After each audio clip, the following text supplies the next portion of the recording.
Hey there guys, welcome back to another video, and today I'll be showing you how to use YouTube merchandise shelf feature.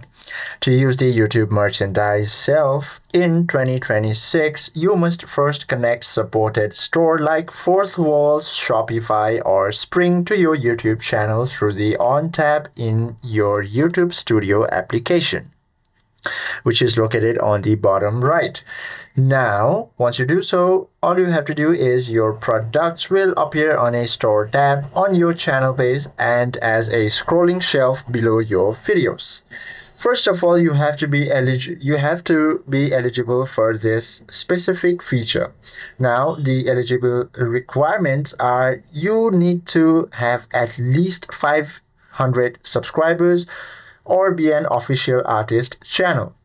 Your channel must be approved from the YouTube Partner Program. The channel must not have set as made for kids and should have no active community guideline strikes. And you must reside in a supported country. Now, to set up the product shelf, all you have to do is set up your product on a partner platform like Fourth Wall, Shopify, or Spreadshop. Then connect in YouTube Studio. Sign into YouTube Studio, click on this on option, then select the shopping tab.